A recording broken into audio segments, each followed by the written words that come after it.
जय सच्चिदानंद जी। आज दिनांक 5 सितंबर, दिन शुक्रवार। आज का सत्संग श्री आनंदपुर दरबार से पूज्य महात्मा जी के द्वारा फरमाया गया है। आज के सत्संग का शीर्षक है याद रखें, अन्य सभी आश्रय व्यर्थ समझकर केवल सतगुरु का आश्रय लो तो कठिन समय उपस्थित नहीं होगा। आज का यह सत्संग सीधा श्री आनंदपुर दरबार से प्रसारित किया गया है। आज के इस शुभ दिन का और श्री गुरु महाराज जी के शुभ दर्शन करते हुए आज के इस सत्संग का पूरा लाभ प्राप्त करें। उठो गुरमुखो उठो। श्री गुरु महाराज जी का हुक्म है, गुरमुखो उठो। श्री गुरु महाराज जी का हुक्म है, गुरमुखो उठो। वंदो गुरुपद कंजे, कृपा सिंधु नर रूप हरि। महामोतम पुंज, जासु बचन रवि कर निकर। आप प्रगटे इस जगत में, जीव काज सवारने। शब्द नाव बनाई सुंदर, दुखिद जीव उबारने। नम्रता और दीनता से भेंट प्रभु जी लीजिए। मैं हूँ शरणागत तुम्हारी, दास अपना कीजिए। अपने सन्मुख विराजमान दिव्य श्री सिंहासन पर सुशोभित हमारे परम इष्ट देव श्री हजूर सतगुरु देवदाता दीन दयाल महाराज जी का परम पावन ध्यान अपने अंतर हृदय में एकाग्र करते हुए प्रेम सहित मिलकर बोलिए जयकारा बोल मेरे श्री गुरु महाराज की जय। गुरुमुखो, ये महापुरुषों की हम सभी सेवकों पर असीम रहमत है, विशेष कृपा है, जो आज हम सब अनुभव कर रहे हैं कि हमारे श्री हजूर सतगुरु देवदाता दीन दयाल महाराज जी अपने तन पर अनेकों कष्ट उठाकर हम भक्ति के जिज्ञासुओं को हमें इस भक्ति पथ पर आगे बढ़ाने के लिए, हमें इस पथ पर सफल करने के लिए नित्य प्रति प्रेरणा तो दे ही रहे हैं, साथ में स्थान स्थान पर पहुंचकर अपने दर्शनों से, अपने वचनों से अपनी रूहों को निहाल भी कर रहे हैं।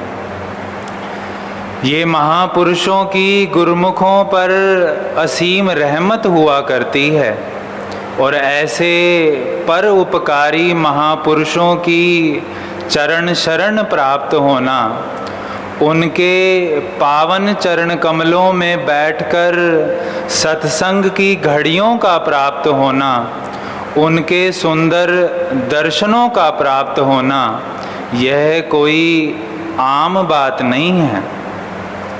जैसे वाणी में भी वर्णन आता है कि कोट अपराध साध संग मिटे, संत कृपाते जमते छुटे। जाके मस्तक करम प्रभ पाए, साध संग नानक ते आए।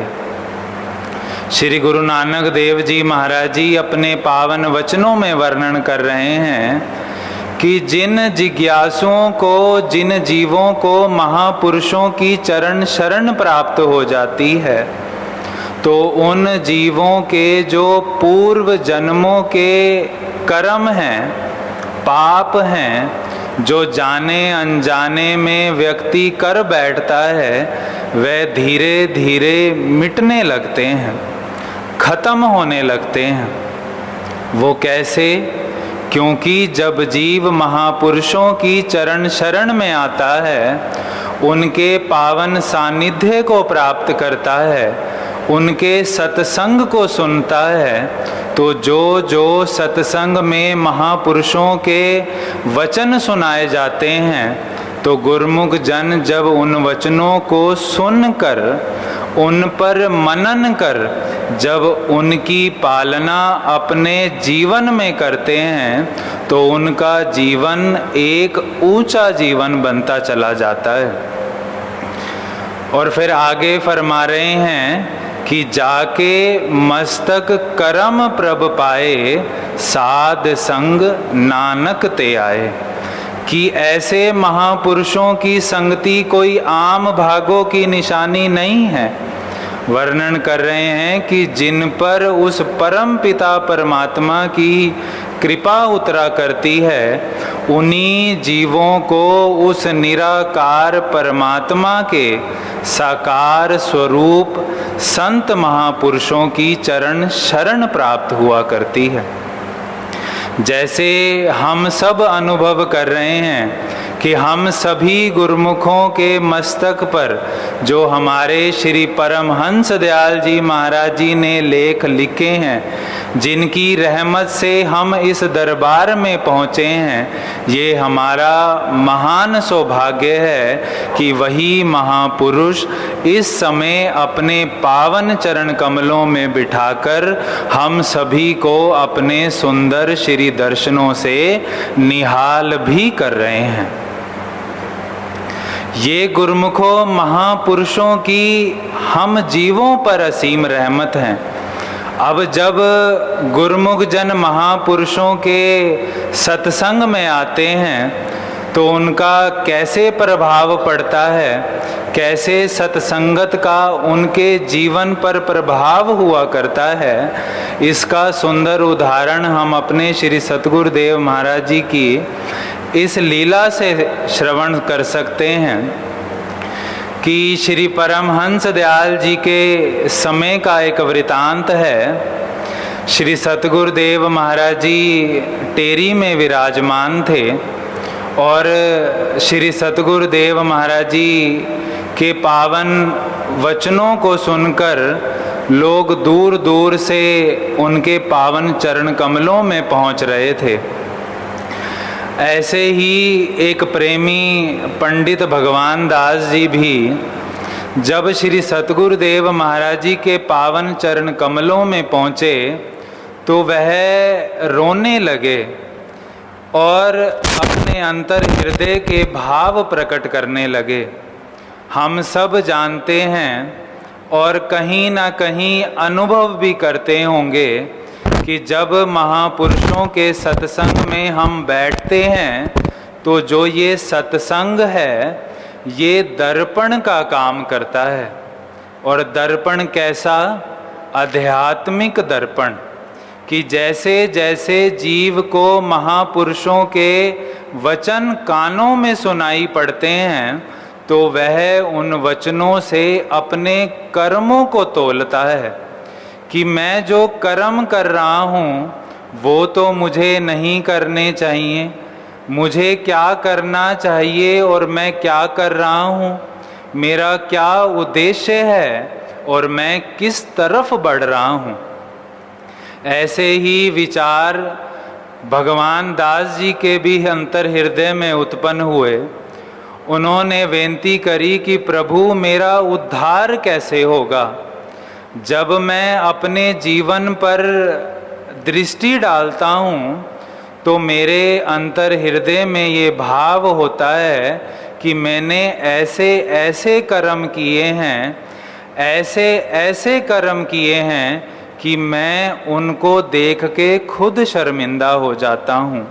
मैंने ऐसे जीवों का शिकार किया है कि मैं फिर सोचता हूँ कि मेरा उद्धार, मेरा कल्याण कैसे होगा, और मैं घबरा जाता हूँ। श्री सतगुरुदेव महाराज जी ने फरमाया कि भगवान दास, जो भी पहले हुआ उसे भूल जाओ, लेकिन अब आगे के जीवन में यह बात विशेष कर ध्यान रखो कि अपने जीवन में अपने सतगुरु के शब्द का जो अभ्यास है वह नित्य प्रति और निरंतर करते चलो। यह नाम ही है जो तुम्हारे पिछले कर्मों को सब नष्ट कर देगा। तुम घबराओ नहीं, तुम बस नाम के साथ अपनी सूरत को जोड़ कर रखो।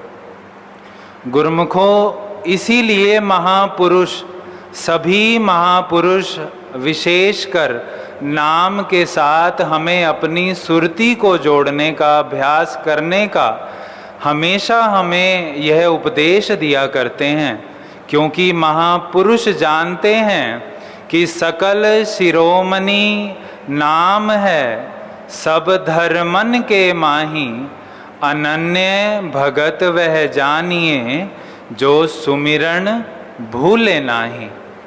कि इस संसार के सभी धर्मों में से अगर कोई सबसे श्रेष्ठ उत्तम धर्म कोई है जो हमारी आत्मा को उस परमात्मा से मिलाने वाला है, जो हमारे पापों को नष्ट करने वाला है, तो वो केवल और केवल महापुरुषों का नाम हुआ करता है।